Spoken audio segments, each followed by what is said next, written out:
Good evening. Tonight we have some breaking news. Scientists uncovered a chemical that instantly turns you into a woman. Gone are the days of surgeries and hormone replacement therapy. When asked for comment, local Jurassic woman from Pangea had this to say. And now, here's Cosmo with the weather. I thought you said feather. Sometimes I rewatch the live-action Scooby Doo movies to feel something again. I'll protect you. This video is going to be a breakdown of Scooby Doo Monsters Unleashed, which is technically a sequel to the original live-action movie, but I would argue that the movie is completely separate from the first. The plot isn't really a continuation of the first movie and doesn't even reference it. The first movie, if you're not aware, was originally supposed to be rated R because it was shot and edited to be rated R, but they eventually reworked it to be a more family-friendly movie. I'm Mary Jane. Like, that is my favorite name. I can't bring myself to make a good breakdown of that one right now because it's an absolute masterpiece. And the second movie, while I still very much enjoy, feels completely different from the first one because it was originally intended to be a family movie from the beginning. In case you're new here, hi, I'm a slop channel, a little gay cockroach, if you will. I produce garbage commentaries for movies and I'm here to rot your brain, and I can do that without AI. This video also assumes that you're familiar with Scooby Doo, and if you're not, that's not my problem. Scooby and the gang have achieved a lot of notoriety over the years, solving mysteries that specifically result in some guy dressed up as a monster. The gang amassed so many wacky characters that Coolsville, the town that they live in, opened up a museum that exclusively showcases all of their costumes of their foes. It's appropriately named the Coolsmonian Criminology Museum. This is the criminology that I yearn for. It's just like dudes in costumes money laundering and shit. As a kid, I really thought that people dressing up in costumes in an attempt to scare off people to benefit their own self-interest was a rampant issue. On the night of the grand opening for this museum, the gang shows up at a red carpet event where they meet their adoring fans. I got an ascot for each of you. Freddie Prinze Jr. kind of looks like 2004 Ellen. You know, like DeGeneres. Daphne interacts with some dudes who tattooed her face on their chests. That's very sweet. Which kind of reminds me of the average female Twitch streamer fan. Velma's fans definitely seem like the crowd that I would rock with because Dinkley Brigade goes fucking hard. Magenta highlights kept it really cool, which is important to do in front of Linda Cardellini. The weed smoke in front of Shaggy's fans is insane because I remember watching this as a kid and assuming that they all just spelled bad, which I guess is still accurate now that I think about it. I think we need to bring back comedy that relies on subtitles for dogs because Sniff My Butt is a showstopper. Alicia Silverstone plays Heather Jasper Howe, who was a news reporter, except she likes to twist things in the media. Daphne does not trust this serpent woman. I have a word with Coolsville's hottest detective. Absolutely. Oh, there you go. But Heather forces her way into an interview with Fred, and Fred always doesn't think about what he's gonna say. Everyone in the crowd is just so excited for this new museum. Everyone except old man J.K. Rowling, who hides in the shadows. What significance does J.K. Rowling have with Scooby and the gang? More on that later, but this event looks really fancy. It's kind of like a gala. I think I'm a bit confused on how they obtained all of these costumes, because did they just unmask the criminals and take the costume home as a souvenir? You know what I mean? I also see this collection as more of a Las Vegas attraction inside of Planet Hollywood, because you mean to tell me that this entire Greek revival limestone structure is going to be filled with Scooby-Doo costumes? Look, it's a movie with a talking dog. I'm not losing sleep over this. One of the costumes looks a bit peculiar though, almost like it's not a costume, but really outdated CG of a pterodactyl. The tar monster scared the locals of the city of Byzantius away in order to take their treasure. But on the positive side, he'd pave your driveway for free. Oh, maybe he is Ellen because that joke was bad. Off in the distance, Velma notices Patrick, the museum curator, and she has a crush on him. And yeah, okay, I know. Velma is not a lesbian in this movie. I still think about the deleted scene from the first movie where Velma drunkenly sings gay karaoke to Daphne. So Velma asks Patrick out on a date, but she freaks out, declines, and walks away because she has self-confidence issues. Mystery is my mistress. I must heed her sweet call. Notice how she said mistress? She's speaking lesbianese. You can't hide the Subaru inside, Velma. Suddenly, the lights go out and some electricity breaks one of the giant windows. The insurance adjuster would think this is the biggest load of shit. The pterodactyl comes to life and just destroys the vibe, okay? Completely ruins the night. I hate it when that happens. The gang tries tying it up with a curtain, but I guess they forgot to tie the knot, so the capture attempt was unsuccessful. Somehow Shaggy and Scooby get tangled with the rope, and the pterodactyl is just flying over the place, just completely trashing everything. Suddenly, this weird shiny looking dude positions himself as the person behind the pterodactyl coming to life. He seems to have a bit of animosity towards the gang. This is only the first rung on the ladder of your demise. This is such an interesting character design. It's like cyberpunk in the front and Brillo pad in the back. The aftermath of all of this happening is where things get insane to me, because now the museum is a crime scene. Like, this is what taxpayers are paying the Coolsville police force to fight. Not child abductions and homicide, but fighting pterodactyl ghosts ruining parties. I would actually love to live in a world where that was the extent of our worries. Heather asks how the dinosaur got through security. How did the dinosaur get through security? Where did Mr. X's plan go wrong? And I just gotta point out, Heather, that you are a fucking moron, because if you watch the collab I did on Queen Coke Francis's channel, you would know that you are spreading misinformation. So, you know, if pterodactyl is your favorite dinosaur, it's not a dinosaur and you're an idiot. Well, then I guess I'm an idiot. Oh, it's a pterosaur. I mean, they fly, man. That's pretty cool. How did the dinosaur get through security? The fake news strikes again. Velma finds a secret hatch. Secret hatch. And some kind of scale from the monster. It gets really excited about it. A reptilian scale. A most wonderful clue. The fake news asks Fred to answer questions, and Daphne's like, babe, Ellen. Fred, I don't think that's a really good idea. I don't trust this bitch. She thinks pterodactyls are dinosaurs. Fred decides to talk to the press anyways, and Heather ends up making up a bunch of shit and dragging the gang through the mud. She first talks about how Scooby and Shaggy destroyed the museum and shows footage of them getting dragged all over the place, but doesn't talk about the flying demon causing the damage. When asked for comment, Fred Jones, leader of Mystery Incorporated, had this to say. Little old Coolsville can solve its problems without us. I didn't say that. What I find hilarious about her using this as a sound bit is that this was during the red carpet.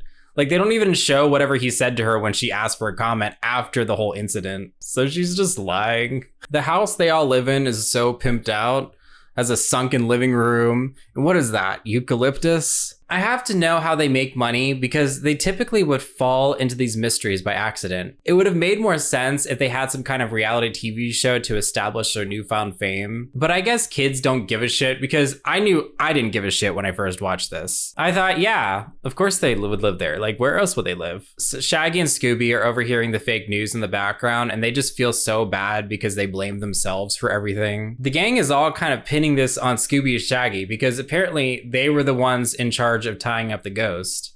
I'm the one who told Shaggy and Scooby to get the ropes. We all know how Shaggy and Scooby can be. And I just hate the lack of accountability here, you know? I distinctly remember Shaggy saying, "We tied it, let it go," and everyone could clearly see that it wasn't tied. They were all there. Not a single person thought, wait, I don't remember Shaggy tying a knot of some sort, and it would have been like a really easy thing to catch ahead of time. So Scooby and Shaggy are feeling really demoralized because they think they're screw-ups and that every time they've had a plan, they screwed up somehow. And again, are we forgetting that Shaggy literally risked his life to save Scooby from a cult on Epstein Island? So they both vowed to be better detectives, and they think the best way to go about this is to dress for the job that they want, you know what I mean? And I don't know what to say about this, except this is indoctrination.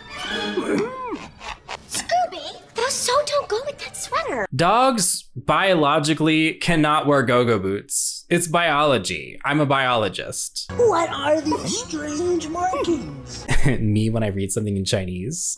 So Velma, Fred, and Daphne are analyzing this scale from earlier and determine that it's a real scale, and they can't figure out who the masked dude is, so they check to see if it might be someone that they already unmasked. Daphne figures it could be Jonathan Jacobo, who was the original guy that dressed up as the pterodactyl ghost. I wish this is what robberies looked like. Some guy in what's obviously a costume swoops down and steals bags full of money. So Jonathan Jacobo apparently stole millions of dollars to fund his failed experiments, and after he was put in prison, he attempted attempted to escape 3 years prior with some like makeshift wings, but fell into the ocean. So he's a bust because his body was lost in the ocean. But his cellmate, J.K. Rowling, was released 2 months ago, and he was their first unmasked villain, the Black Mold. They decide to investigate at Hogwarts, which is where J.K. Rowling lives. He is not kept up with this house. It's very dirty. It has an overgrown yard. It's very embarrassing, you know? So the gang rings the doorbell only to get a warning to leave. Leave now or pay the price. And when they don't, they get trapped in this giant metal hamster ball.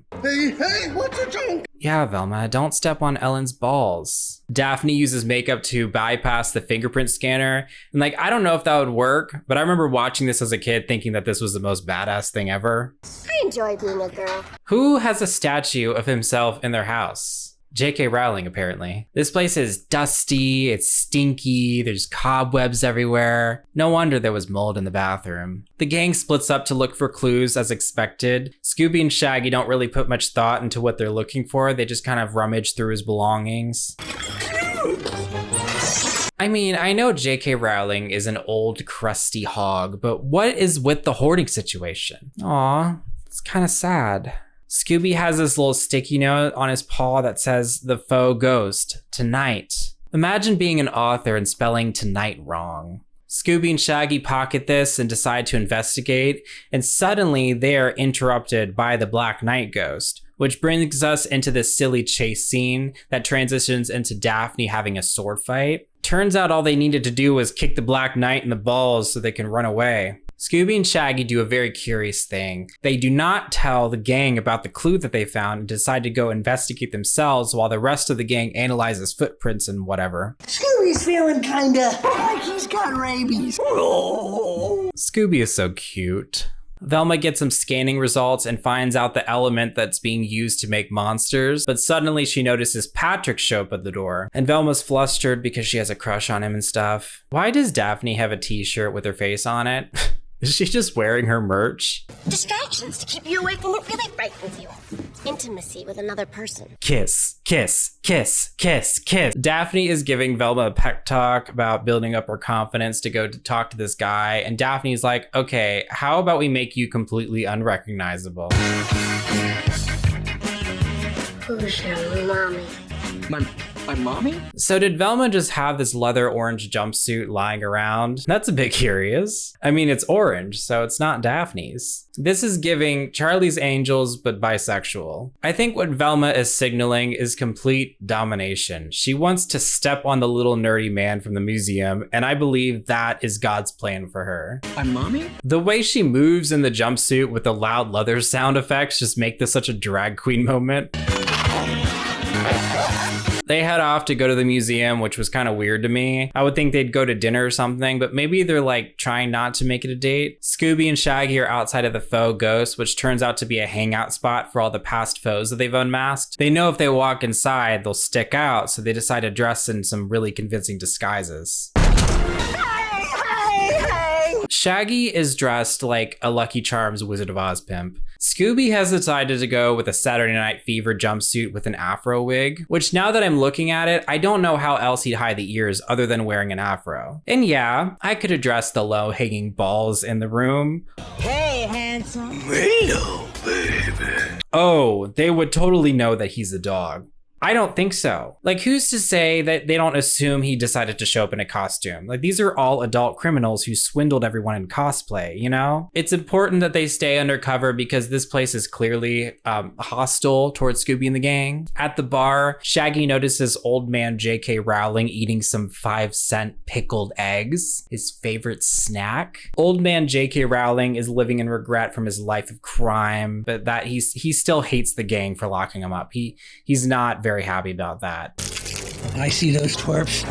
I tear their eyes out of their skull. Shaggy leaves for a minute to go to the bathroom, and one of the ladies really wants to dance with Scooby. I want to direct everyone's attention to the woman with the feather afro because it's actually the coolest shit that I've ever seen. Scooby is barking on the dance floor, which is definitely not suspicious. Everyone's just like, oh, I guess he just does that. Then his wig comes off and everyone realizes that it's been Scooby and Shaggy the whole time. And I anticipated a lot more consequences rather than them both just being kicked out. Like, J.K. Rowling literally literally had them in a cage. The rest of the gang get to the museum. Apparently all the costumes have been stolen, and fake news Heather Jasper Howe is on the scoop again and knows Fred is dumb enough to say something that could be taken out of context. You were trying to make it look like I think Coolsville sucks. Oh, Ellen, you're done for. Patrick is so devastated. What kind of museum artifacts will he curate now? I have to go. Well, I'll go with you. No! I thought Patrick was gonna backslap her. Also, I don't know how Velma wouldn't clock Patrick's reaction to this as suspicious. Honestly, the turtleneck underneath the leather bodysuit still kinda eats. This outfit would definitely be a daily driver for me. All Fred Jones had to say was, I think Coolsville sucks. recent chaos. Look how disappointed he is in himself. I think the only reasonable solution is to beat the shit out of Heather, which is what I thought Daphne was about to do when she got out of the van. As Heather is talking, Daphne's putting the pieces together and alludes to Heather being the masked dude, you know, with the weird hair. All of a sudden, the masked dude is up on the roof talking about taking over Coolsville and whatever. Proven useless before my power. And Heather is standing right next to her, so, you know, that couldn't be her, right? I'm always confused by the motive of supervillains because when he says, Coolsville will be mine, Coolsville will be mine. what exactly does that entail? Let's assume that he has Coolsville at the palm of his Brillo pad that lays on top his head. He won. What's next? Is he gonna settle down? Maybe travel a little bit? Heather is mad at Daphne because she lost the scoop of the night. Thanks a lot. The scoop of the night. God. I don't know, Heather. Fred's anti-Coolsville sound bit seems like it'll make headlines. I think Coolsville sucks. Over at the Faux Ghost, Shaggy and Scooby notice Patrick manhandling some guy asking about the missing costumes. He tries to maintain his innocence by claiming he came down there to ruffle some feathers, you know, get some answers, but he just acts really bizarre about it. What's the matter? You don't believe me? I'm kidding. I too would be scared if Seth Green was screaming at me like that. Shaggy and Scooby follow J.K. Rowling all the way to an abandoned mine and make it really obvious that they're there. Darn bushes yelling at me again. Inside the mine, Shaggy and Scooby are looking around and run into some eyeball skeletons, but luckily they find safety at an old mine elevator shaft. The rest of the gang also decide to check out the mine because they think maybe the substance that was in the pterodactyl scale was mined here. I don't know how a pterodactyl scale could in any way be in some fucking rocks, but whatever, you know? They walk into J.K. Rowling doing a presentation for some capitalists on turning this old mine into a theme park. The old-time mining town. Summer camp for kids. They can dig for 18 hours straight. Look at old man J.K. Rowling trying to stay relevant. The gang accuse him of being behind all this, but he claims he's innocent, saying that he wasn't fond of Jonathan Jacobo because he used to steal his tater tots. He used to steal my tater tots. And the investors are looking at each other like, we don't want someone like this running a theme park. And he got the lead in My Fair Lady. Senile, reactive, just overall an investment liability, so they leave. Scooby and Shaggy find a laboratory at the end of the shaft and start playing with the chemicals. I've got a chick body. I mean, what do I even say about this? Shaggy Rogers as a transgender woman in my Christian suburbs. Shaggy tries finding something to revert back to his assigned gender when he accidentally takes the transgender man version of the chemical. I'm buff. The instructions said to only take a quarter of what he took, so he is gigantic. But Scooby took something that made him a genius, so he mixes up some potions to make them normal again, except roided out Shaggy throws it and causes an explosion. So the gang go to find out what the commotion is, only to find Scooby and Shaggy next to an entrance to this weird looking machine. And it turns out that the machine turns costumes into real monsters. Velma comes to the conclusion that Patrick must be the masked dude because he would have needed the costume to make the pterodactyl ghost come to life. I mean, you didn't see that earlier when he was acting weird and aggressive at the museum? Daphne notices a blinking red light from afar and she goes to check it out with Fred and Velma. So while they're doing all that, Shaggy and Scooby start playing with the monster machine because they like the sounds it makes. My tunage. My name is Shaggy, and I'm the best. They're acting goofy and rapping, and I mean, like, who could blame them when this is clearly something that they should be messing with? Captain Toddler. I love that they act surprised when the machine does exactly what it's supposed to do. They run away and escape the mine, but unfortunately the monsters have infiltrated Coolsville. Ghost pirate ship in the middle of downtown, the tar monster is getting his tar up and everyone's shit. Where's Congress? Why won't they do anything? The citizens of Coolsville all come together and decide that all of this must be the gang's fault. I love how there's several copies of some of the signs they were holding, almost like they were handed out. I can't tell if my favorite sign is the mystery stink one or the one of just Fred. Heather Howe was reporting on this, begging the gang to turn themselves in, but like... I beg you, Mystery Inc., turn yourselves in. For what? Honestly, what would the charges be? Witchcraft? The gang is feeling really down, you know, because the whole city hates them. There's monsters projectile vomiting on journalists. Do you have anything to see for yourself? They hide out at their old treehouse, which is somehow free of any dust. Velma notices this really complicated piece of technology just lying there and glosses over how she made it. My first multiple resonance imaging device, made out of a crystal radio and an old video game. I'm sorry, what? And an old video game. Crystal radio and an old video games? Where? Does Velma just make shit up? Just so happens that this whatever can be re-engineered to reverse the monster machine. Don't even bother asking how or what they plan on doing because kids are idiots. They had absolutely no reason to make any of this make sense. What the fuck is Velma drawing? We have a 90-degree triangle, some shapes with some arrows, and an equation. Daphne takes whatever the hell she just shit on the paper and goes, oh yeah, here's the microchip that I need. Here, let me put it exactly where it belongs. Shaggy is kind of reflecting on how he feels like a screw-up again when the ghost of Captain Cutler chases them, so they gotta get the hell out of there. So after being chased through the city, they get back to the mine where they hope to reuse the disc thing to reverse the monsters. Fred has this weird spaghetti western sequence where he jousts with the Black Knight on a motorcycle while Bon Jovi plays in the background. And after some shenanigans with the monsters, Velma loses her glasses after jumping through this big ass pipe. She stumbles upon this shrine dedicated to Jonathan Jacobo, you know, the pterodactyl dude who tried to escape prison. She can't see shit, but she finds this picture of Jonathan next to his students, and one of those students is a little redheaded boy wearing a gray suit and a bow tie. Who does that remind you of? She gets jump scared by Patrick, who happens to be there, doesn't bother elaborating on why he's there, and acts like he doesn't know why she's freaking out. Why are you so obsessed with Jonathan Jacobo? What are you talking about? She runs away from him and in two different instances gets saved by Patrick, and then he ends up getting carried away by the pterodactyl ghost after pushing Velma out of the way. All this comes down to the monsters trying to stop the gang from installing the control panel disc, and Scooby defeats them with a fire extinguisher. Conveniently, right after the monsters are gone and the gang head outside, a bunch of random people from the city are already just celebrating. We don't need to explain how, because who cares? They all just knew to be there.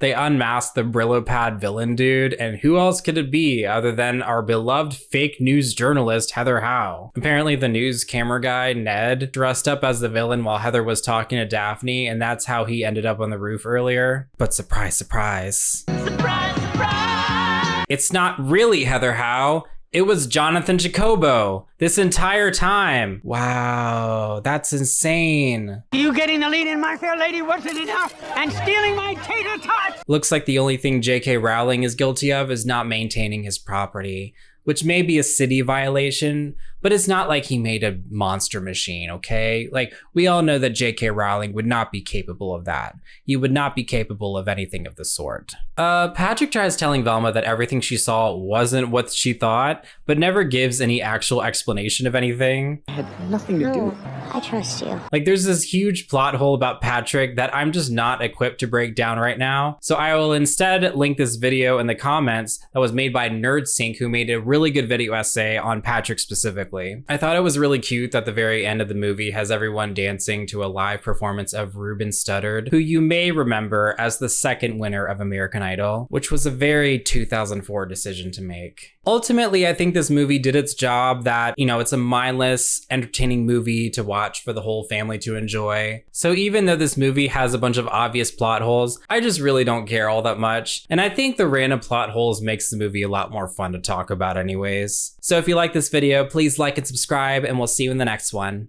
Bye.